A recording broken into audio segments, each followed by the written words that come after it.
All right, so I made quite a few changes to this year's version compared to last year's. I added about 15 slides, which is going to go on too long, but I had to basically give some slides at least on the new drugs that are being approved.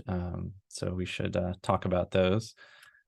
We'll first take a look at what does that, at least now, current landscape of FDA-approved medications look like, when to start medications, and then tips for dealing with side effects, when to stop medications, and obviously the elephant in the room is what about these new monoclonal antibodies. So we'll talk about them. As far as disclosures, I'm going to discuss off-label uses, especially of acetylcholinesterase inhibitors. They are generally at least not recommended for mild cognitive impairment, although I disagree with that. And then also they're not technically approved for Lewy body disease, whether that be dementia or mild cognitive impairment, but they work very, very well in that. So I recommend it. So as far as the FDA approved timeline, so this is quite different than previous. Basically, the ones we know about, the one that's been around forever is donepezil or Aricept. Then we have rivastigmine, which both comes in an oral, which I don't ever prescribe, and a patch form. And then there's galantamine. All three of those are cholinesterase inhibitors, basically increasing the amount of acetylcholine in the brain.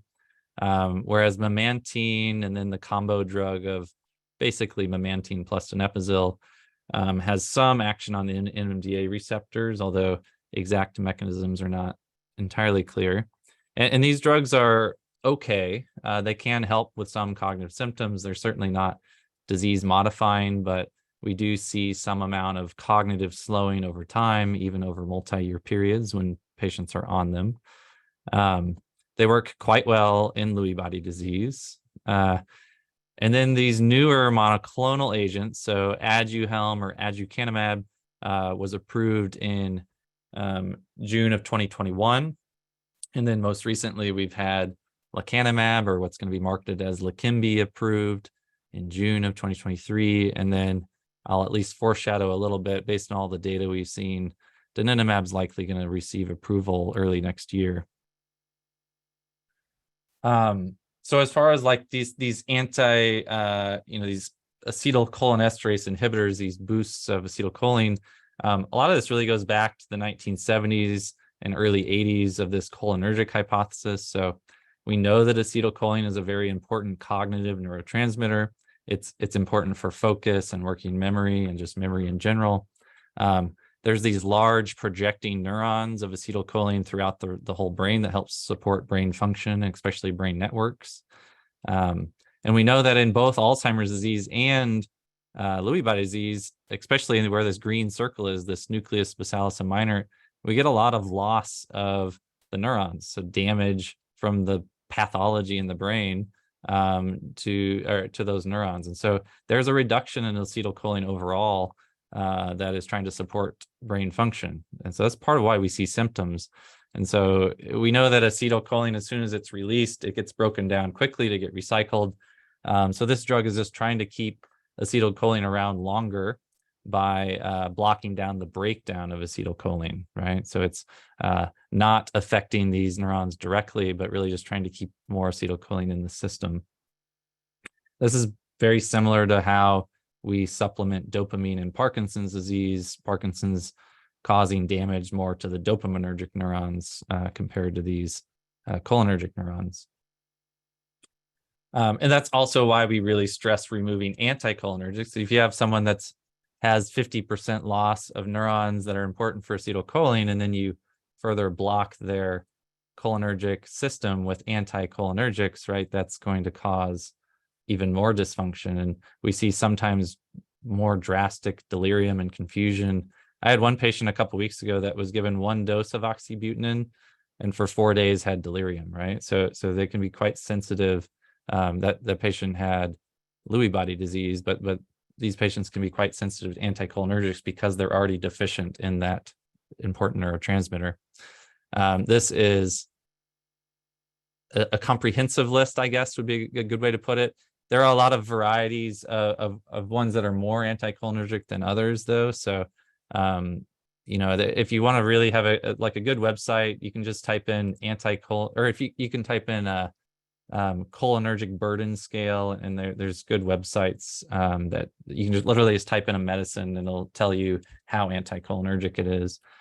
So I think that's a good system to use, especially when you're dealing with patients over 65 and wondering, hey, is anything that they're taking, could that be associated with memory decline or memory dysfunction?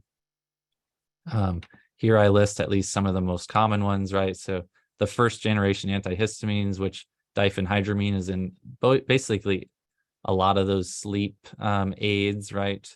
Whether it be Benadryl or Tylenol PM, et cetera. Oxybutynin is one that gets very commonly prescribed. Any of the tricyclic antidepressants, any of the muscle relaxing medications are going to have a large effect. So as far as what does the AAN, or the American Academy of Neurology, suggest for prescription of these cholinesterase inhibitors? They have guidelines that would suggest that for patients diagnosed with MCI, clinicians can choose not to offer those medicines with level B evidence, and that if they do choose to prescribe it, that it's basically should be considered off-label. The main study that this guideline was at least referencing in the 2017 publishing of it was this Alzheimer's disease cooperative study. And they're the ones that suggested not using it in MCI. When others have looked at this report and the study, about 30% of those patients that were classified as MCI were misclassified. So when we diagnose someone with mild cognitive impairment, which we've talked about in previous talks throughout the year, you have to have abnormal cognitive testing below a certain threshold. Usually we look for -2 standard deviations away from normal. Some will use -1.5, but you can see 30% of folks tested normally and we're still classified as MCI. Those folks probably didn't have MCI, so they probably didn't get any benefit from that drug, right? So actually, if you throw out this group, this group is, we've used the term subjective cognitive impairment. That's what this is. This is they are noticing changes, but cognitive testing is still in normal ranges. Okay, so that is basically what that is. We've talked about this in a previous slide where patients can compensate pretty well for early changes to where we don't see changes on their cognitive testing. And that's what subjective cognitive decline is. So if you remove out those false positives, we actually see at each sort of time point, so if they're doing every 6 months evaluations, the group on donepezil had a lower conversion rate to dementia than the placebo group. All right, so basically at every time point we saw a difference, and that was statistically significant. When we just look at, in general, do these medicines help support cognitive function?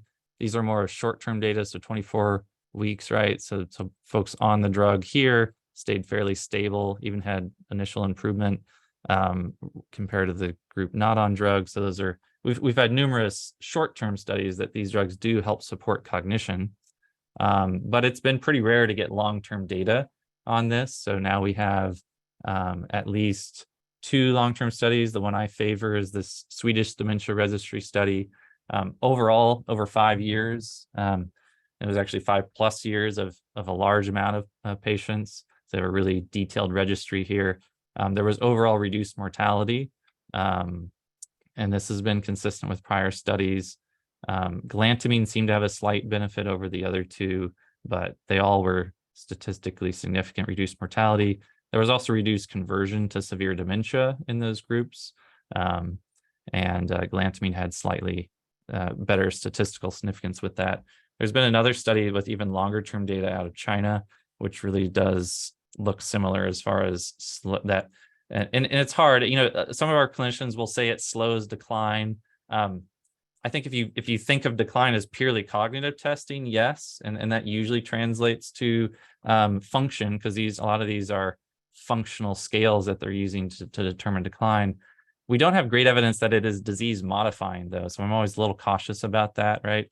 As far as amyloid and tau still building up and causing damage, right, neurodegeneration, that's still occurring, but we're still supporting the system with these drugs, right? So when we initiate these cholinesterase inhibitors, we expect to see at least some leveling off of decline, maybe a slowing of decline over a longer period of time. Memantine is not really indicated for a first-line agent, right? I see this often prescribed as a first-line agent. It is really more of as an adjunct agent on top of donepezil. So any of the studies that have showed some benefit with cognition, it's been when those are used in conjunction. And it's FDA approved for more of moderate severe stages and tends to help with behavioral symptoms a little bit more than cognition. So to the question of should my patient be on an anticholinesterase inhibitor, you know, if you've got a patient where you think Lewy body disease is the more likely cause, the answer to that is absolutely yes. And hopefully that was clear from my Lewy body talk too that we've done in the past. For Alzheimer's dementia, the answer is yes.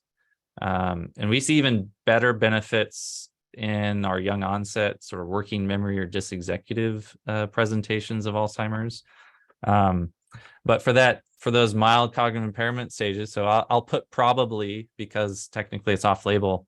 I think the difficulty is if you really think this is due to early Alzheimer's, right? And as we start to use biomarkers, as we start to get a better idea of what does early Alzheimer's look like, more and more patients should be on these. But if you've got a patient that has mild cognitive impairment because they're on multiple anticholinergics and they have untreated sleep apnea, right, they're not going to benefit from donepezil. So really determining what is causing that mild cognitive impairment is important, right, when we think about prescribing medications. I put for vascular disease, probably not. However, there's a lot of co-pathology that happens, right? If you've got somebody that has clear vascular dementia, but they've also got evidence of Alzheimer's related changes or even Lewy body changes, we still trial donepezil in a lot of these folks to see if they do get benefit. There's been no evidence that this helps frontotemporal disease, and if anything, it tends to worsen behavioral symptoms. I think you can just think of it as they're not really deficient in acetylcholine, so you're boosting that, and it's probably not helping anything. So some tips. These are what I recommend. This is how I practice. So obviously there's a little bit of leeway with any of this. I always start with the cheapest option, donepezil. I give it in the morning with breakfast. I know 95% of prescriptions are at nighttime. If you put donepezil daily, the pharmacy will often change it to nighttime just because that's what we've always done. It really should be given in the morning with breakfast. The reason why the drug companies put it at nighttime is because of GI symptoms. So if you're sleeping when the drug is peaking, then you're less likely to suffer those side effects. However, it can really interrupt with, I put down here, with insomnia, nightmares. You should never give somebody with Lewy body disease this medication at nighttime because you're almost certainly going to worsen their REM sleep behavior disorder and cause a lot of psychosis in the nighttime, or at least disruption of sleep, which then in turn is going to impair their daily function. So sometimes I'll see donepezil was tried, it was stopped. There was worsening of symptoms, and that was because really their sleep was worsened, which then worsened their daily symptoms. If they do well with the low dose, so I always start at low dose 5 milligrams. Sometimes we even go lower if they've got a low BMI. But then if they're tolerating that well, we go up to 10 milligrams. And if that's when they start to get GI symptoms, then we try splitting the dose, right? You get a little creative with it. You 5 in the morning, 5 with dinner. They're still getting at least a good therapeutic dose throughout the day, but it's not peaking to where it's causing side effects. There is a 23 milligram sustained release tablet out there. I've never prescribed it, mostly due to cost, but you essentially get the same bioavailability of 10 twice a day. So I've got a number of patients where we go above the 10 milligram daily dose where we're at 10 twice a day, if they can tolerate it. That's really the limitation in most patients. So galantamine oral is a reasonably good alternative, especially the extended release version, because it tends to have less GI side effects than donepezil. But there is a twice daily version as well that's immediate release. If we're getting a lot of GI side effects, then that's usually a role for a patch, like a rivastigmine patch. And I think this graph helps highlight why I don't use rivastigmine oral. There's a large peak concentration of rivastigmine oral, at least when you get up to like good doses. And then it wears off fairly quickly to where you need a second dose. This is a twice daily dosing. It's these peak concentrations that cause the side effects. Whereas the patch at different doses, you can see it stays as a pretty steady release of the medicine throughout the 24 hours overall. The main thing with the patch is allergic contact dermatitis, it's the irritant contact dermatitis. It's rare that we see an allergy, but it's common we see skin irritation. And oftentimes it's because patients are not having good skin care or have dry skin or issues of not getting the adhesives off, right? So there's a lot of skin care related education that needs to happen in those cases. The other reason why we don't always use it is cost. So you can see it varies widely depending on which pharmacy you pick it up with. I've even seen somewhere around 200 on some of these. So for no rhyme or reason, right? So we basically will utilize an equivalent of GoodRx.com, a mail-in pharmacy that can at least give us a standard price that mails the medication to them. Cholinesterase problems. So we talked about the GI ones. It's basically anything that can involve the GI tract, and I think it's important to counsel patients on why that's happening. Acetylcholine helps you digest your food, right? And what we're doing is boosting acetylcholine, which is going to move things along faster. These are very common in rivastigmine oral, quite common in donepezil, but about half as common as rivastigmine oral, and then quite rare in rivastigmine patch. And I'll say the galantamine extended release is between these two. So that just gives you a general idea. Muscle cramps can be an issue. Acetylcholine is important for muscle communication of muscle movements. So that can be an issue. And then we also have to think about the heart. So specifically lightheadedness and fatigue. So if you're getting a patient, you started them on this and that's their complaint, I would recommend getting EKG, particularly if they've had any cardiac history. Bradycardia. Now, it's not like a profound thing, but if they've got a baseline heart rate of 50 and then you're making it more like 45 with the addition of this drug, then that can sometimes become symptomatic. Prolonged QTC, mostly because they're on other agents that might be prolonging QTC, can sometimes be an issue. So a baseline EKG plus an EKG after they're on steady state would be recommended for those scenarios if you're concerned about the heart. So when should I stop these? When the negatives outweigh the positives, right? So if they're having like severe weight loss because of they have no appetite once you started this, they have excessive diarrhea, right? They've got really uncontrolled muscle cramping. They've got the cardiac symptoms, right? Then that's probably not the right medicine for them. Although, right, trialing a different version would make sense, particularly a slow release patch form rather than one that's peaking and probably causing most of the side effects. So that's a thing that we have to at least try.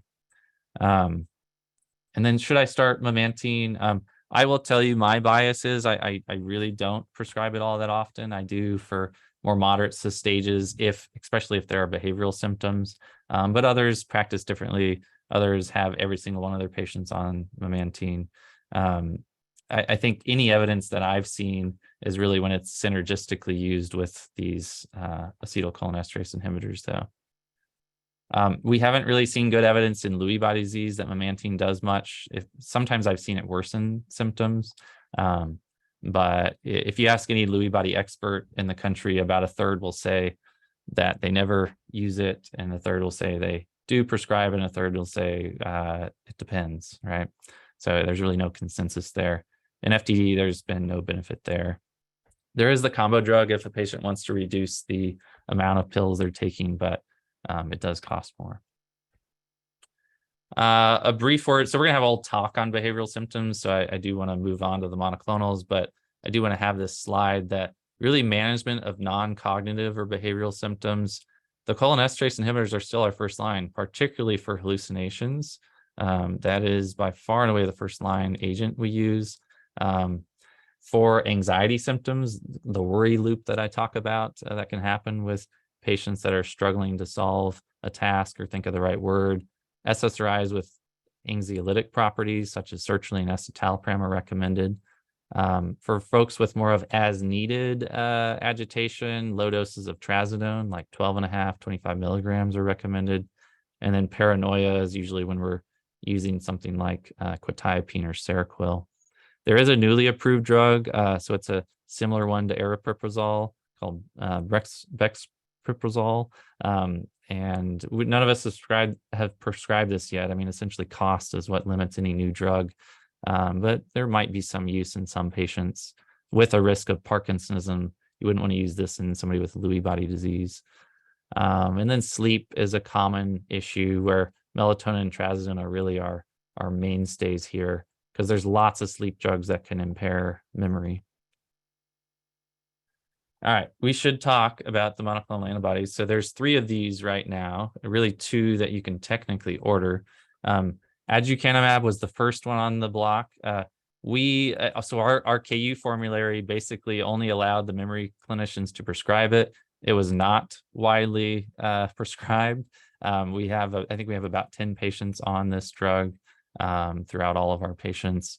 This was never fully approved. The FDA reviewing the data suggested against full approval, whereas the newer one, Lecanemab, did reach full approval in June of 2023, which then prompted Medicare to cover it in July. And then the newest one that you're going to be hearing about is donanemab, and we've seen very promising phase 3 trial results, which basically similar efficacy to lecanemab. So we fully expect it to be approved in early 2024. So all these agents are essentially targeting the amyloid plaque protein in the brain and trying to clear it out. So taking someone's amyloid plaque burden that looks like this and then making it look like this, which is essentially a normal amyloid PET scan. We've been testing these for years. You saw that covers from 2016. So KU's been part of all 3 of these trials, and so we've been actively involved. The lecanemab data is here on the left, the donanemab on the right, and this is just showing you CDR sum of boxes where both groups decline on placebo and lecanemab. So a decline here is bad, means there is progression of disease. And we see the same thing with donanemab. So this is by no means a cure. And is this, what we're seeing here is statistically significant change on drug versus off, but is that clinically meaningful? We'll talk about that a little bit more.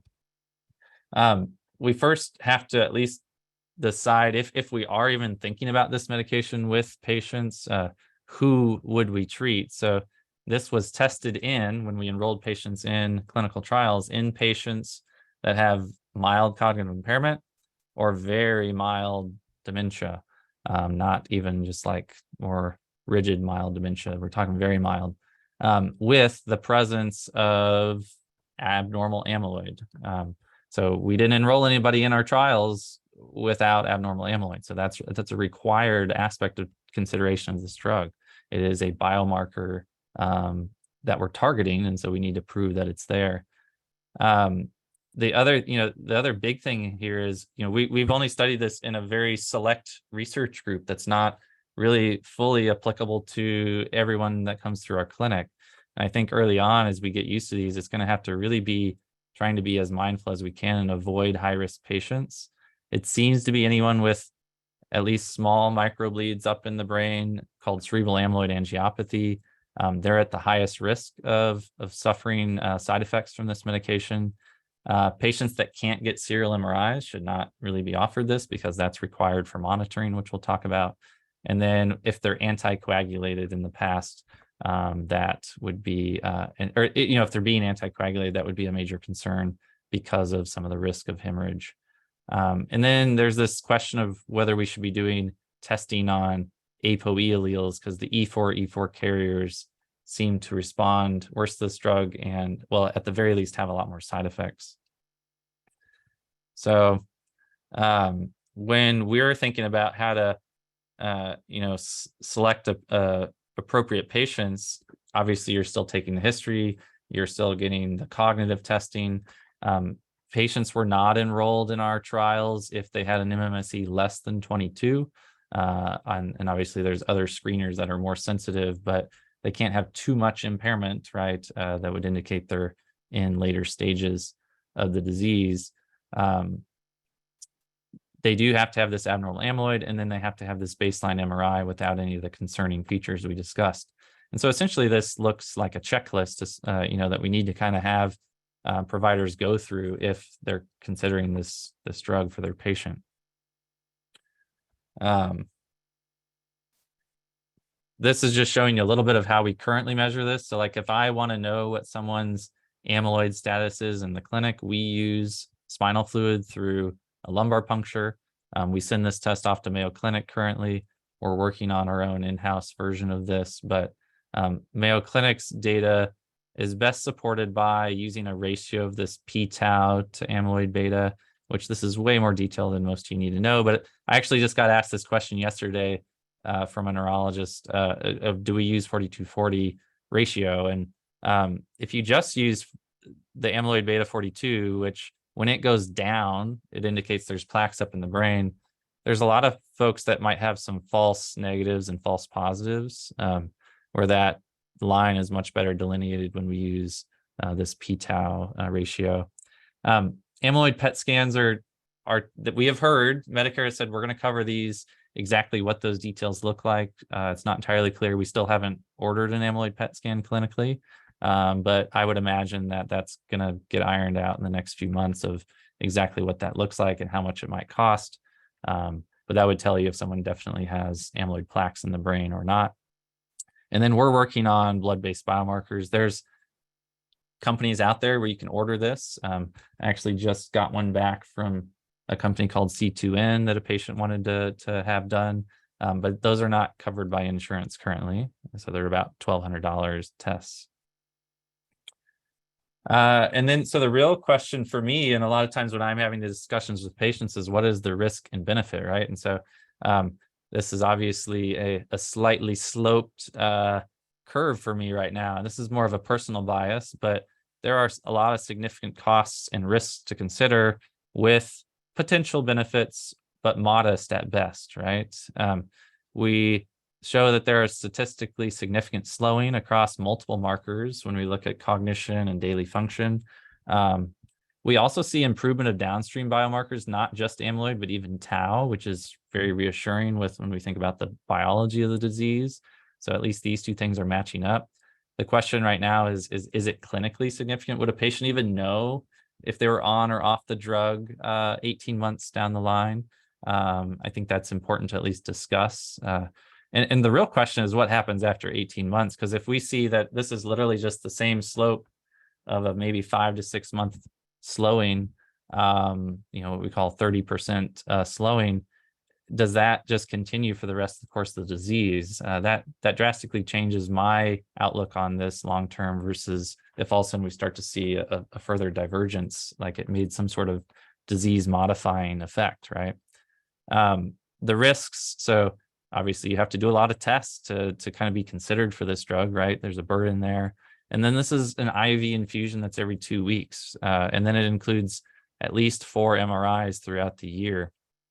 So there are serial MRIs, which that gets down into the cost sections of the risks as well. And then there's the safety with infusion reactions and amyloid related imaging abnormalities, which I'll show you on the next slide. So the term they're using is ARIA. So you'll hear that mentioned a lot. ARIA is basically this amyloid imaging abnormality. About somewhere between 20 to 23% have these ARIAs, and there's a decent amount in the placebo group that have them too. Most of the time these are asymptomatic. I think I've seen up to 80% asymptomatic. If they do get symptoms, it's usually non-specific. It's headaches, confusion, dizziness, but it would warrant a repeat stat MRI. Serious effects are more rare, but do occur, meaning maybe admission to the ICU because of profound cognitive confusion, right? The folks that had much higher rates are APOE4 carriers. And then there was a small group that had It's more severe, like larger brain bleeds. And this is what it looks like when we look at kind of a breakdown, because there's two types of ARIA. So there's E, which is edema, which I'll show you a picture of in the next slide. And then there's H, which is hemorrhage. And you can see that the placebo group often had the hemorrhage one, which is probably partly the natural course of the disease, right? So how much of these folks is natural course versus drug is a little hard to fully determine.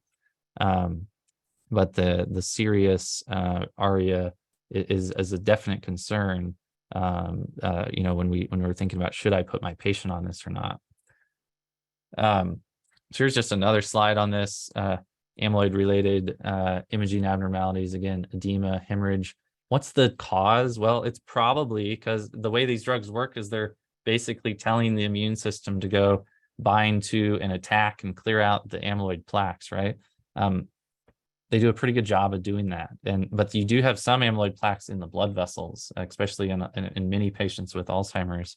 And if they have a lot of amyloid plaques in the blood vessels, and then you're activating the immune system to go after that, then that's essentially going to trigger cerebral amyloid angiopathy related inflammation. And that's where we get increased edema and sometimes microbleeds due to damages to those blood vessel walls.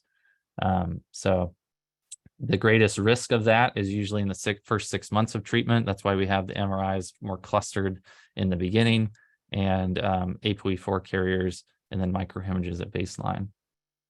This is what ARIA E looks like. So E for edema.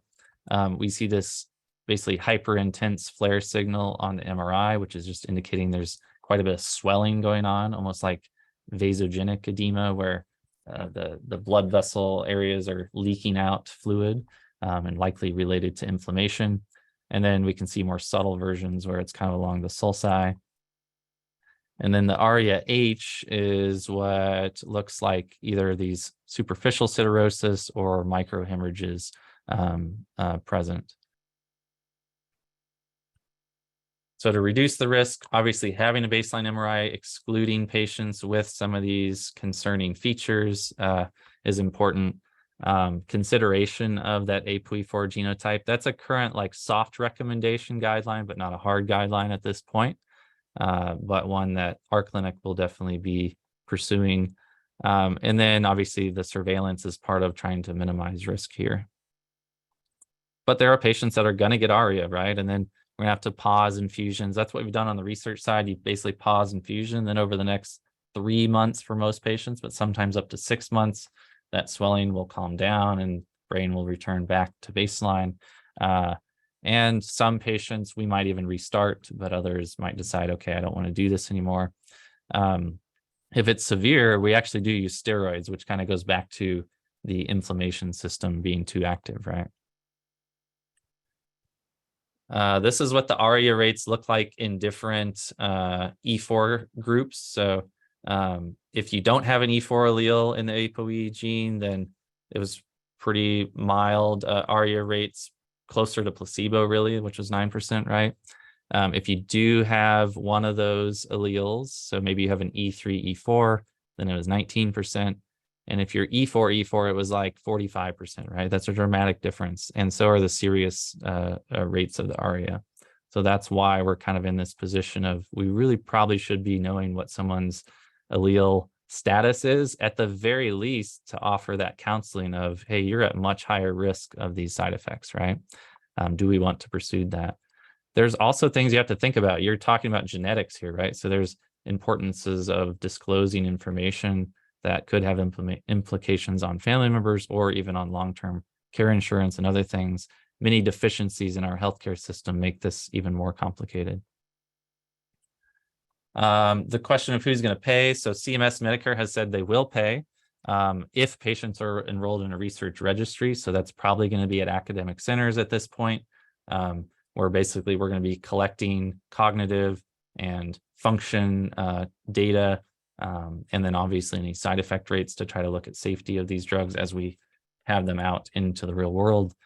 And then other insurances, it looks more mixed, but probably are going to follow in line with CMS for most. And then other tests, how much of these are going to be covered? Right now, ApoE testing is not covered by insurance, but we've at least heard it might be. So there's things that need to be worked out in the overall system. There's going to be barriers, right? There's too few of me, right? There's like, I don't even know. There's probably like less than 100 cognitive specialists out there in the United States, right? At least of neurology trained specialists. It's going to take geriatrics. It's going to take a lot of folks being involved in these decisions, not just the memory specialists, right? But identifying those appropriate candidates is going to be part of that difficult process, and then the monitoring that's required. We are going to try, so we're going to be starting a monoclonal antibody treatment clinic. I will tell you that that's going to be a very, this is like for a few slots per week. So in order to maximize the at least utility of this clinic, we're going to recommend this kind of full workup is done, right? Because if a patient can't get serial MRIs because they have a pacemaker or some other reason, why are we sending them to the monoclonal antibody treatment clinic, right?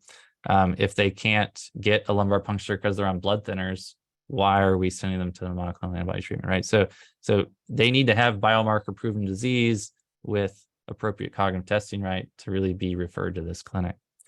And then our clinician will kind of be able to review all the data and have that actual risk benefit discussion with the patient to see if this is a good option for them. And then we're going to have a team that basically helps with the navigation of ordering all these follow-ups. So I know that's a lot. That's way over time, but I'll stay extra because I know I was going to get a lot of questions about this anyways. So I just wanted to discuss it. I'll go ahead and stop sharing and take a look at this. All right. So let me scroll back up here. So the first question. So yeah, this is a good question. So are you thinking about using glantamine more because it did better in the study? It's a good question. For when I first, because I reviewed that study actually before it even got published, I went through a little spurt of prescribing it a lot more. Cost is still sometimes an issue, and so I kind of went back to donepezil just for the ease of use of it.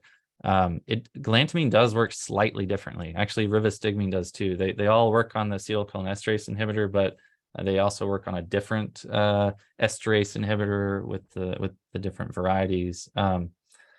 So a lot of it is comfort of use, but I don't always go from donepezil to a patch. I'll often go to glantamine in between, kind of depending on the severity of GI side effects. But I think it's a good option. A lot of my patients are on glantamine extended release and doing well on it. I think it's just another tool that we have that we can use, but I haven't like switched everyone. I definitely haven't switched patients over to it if they're stable on the others. What do you tell patients when you start them on acetylcholinesterase inhibitor? So yeah, I think it's we're looking for stability in my clinic, right? You have to make sure they realize we're dealing with a disease that is progressive, right? It is a progressive neurodegenerative disease. So any amount of stability is good. And then do I see patients that get a boost in their scores and in daily function? Absolutely. Those are usually my Lewy body patients, but it absolutely can benefit patients where we see an improvement. But I wouldn't expect that to be the long-term, like this isn't a cure, right? We're just really trying to support cognitive function. So the thing that usually comes up is, well, I don't know if it's doing anything or not, but if I see them back in 6 months and they're stable on testing, I'm continuing it, right? I think it makes sense. Even if I see some decline, if it's expected decline, I'm continuing knowing the long-term data. So, I think for most patients, as long as those side effects are not outweighing the potential benefits, we keep them on it. I use the twice daily donepezil in patients that get a really good response initially. So those are usually my young onset working memory dysexecutive Alzheimer's patients and my Lewy body patients. Lewy body patients can generally tolerate higher doses because they have constipation at baseline, and that's the main side effect is diarrhea. But I would say it's still like, it's probably like 5 to 10% of my patients that are on that super therapeutic dose. But I certainly have many on it. And I don't personally use memantine and DLB. I haven't found it to be beneficial. So ARIA and placebo, that's an excellent question. So almost all of the ARIA on the placebo group was ARIA H, or hemorrhage. And just knowing the overlap of Alzheimer's disease and cerebral amyloid angiopathy, the definition of cerebral amyloid angiopathy, at least on radiologic findings, is microhemorrhages. So it's probably just the natural course of their CAA as part of their disease, not any actual effect of the placebo. Yeah, and then what do you talk to patients before doing APOE genetic testing? Yeah, I think, you know, when we're doing the genetic testing, it's essentially on patients that have clear cognitive impairment, right? It's not really looking at it from a risk perspective. So I think that helps center the conversation a little bit more. But we do counsel that you know, family members may learn their risk with these results, right? Now, I always do say that I think it's important to kind of put things into perspective, right? If you know your family member, your dad, has Alzheimer's disease, you're already at an increased risk being their child, right? So everyone has a baseline risk of 10%. Your risk goes up to about 2 to 2.5 times, so 20 to 25%, just having a family history. Having one of these APOE4 alleles increases your risk by about 3 times, so 30%. So it's really not that much different information. I think putting that into context is important, but having an APOE4 allele is not only a risk for Alzheimer's disease, it's also a risk for cardiac disease, and so there are legitimate reasons why long-term care insurances don't really want to, you know, give someone long-term insurance if they've got an APOE4 allele. You know, that's a contentious issue that we deal with. So like for family members that ask me, well, should I get tested? I always make sure they're aware of that could affect long-term things, right? That's a total deficiency in our current healthcare system. But for patients already with cognitive impairment, especially if we're doing it to see if they might be at increased risk of this side effect, then the benefits of knowing your APOE genotype outweighs the risk in that scenario. So those are the things we have to talk about, you know, when we're thinking about testing folks with the genotype testing. But honestly, we've only done it a handful of times so far, right? So this is going to be an evolving practice. Hopefully some laws will change, right? Hopefully things will get changed. You know, we had this Genetic Protection Act that got put into place in 2008, but it was specifically for employers and health insurance companies, but not necessarily. There's a loophole for the long-term care insurance and a couple of others, probably due to money, right? So that's something that we as a society need to deal with and change. All right. Any other questions? Those are really good questions. Somebody asked in our grand rounds, so Dr. Burns gave our neurology grand rounds, and some of these slides that I added on at the end are from his talk. One of the risks that we're going to see is if somebody's on these drugs and then they have a stroke, should they get TPA? We've had 2 patients die from a large hemorrhage with TPA. Honestly, I would suspect those patients probably had pretty severe cerebral amyloid angiopathy, and they died because of the cerebral amyloid angiopathy being a huge risk of bleed. But did this drug make that worse, right, or accelerate that process? That, you know, when we start to prescribe this in the real world, we're gonna have to really look at different blood thinners. What about DVT prophylaxis? What about all these other things? I mean, we don't know. These are not things that we tested in the research side. So that's why the Medicare is requiring this kind of close-knit safety monitoring follow-up. But to be honest with you, it could probably be more robust. It probably should be. But we're going to learn as we go, as we're prescribing this. But there's a lot of unknowns here. And so, like, I personally have not had a patient go on it after I've had that full risk benefit discussion, just with the complexity of the cost and the risks and everything. But other clinicians have, and that's going to be really up to that patient and physician discussion and what is that risk benefit. So, but it's nice to have options, right? I think there could be a scenario where a couple of years from now we're really glad we put a number of patients on this, but there's another scenario where if it really looks like it's just the similar decline, that it wasn't the right thing to do, right? But there's unknowns there. So, all right, I will go ahead and end that. I know we're way over. So thank you all for the excellent questions, and I'll see you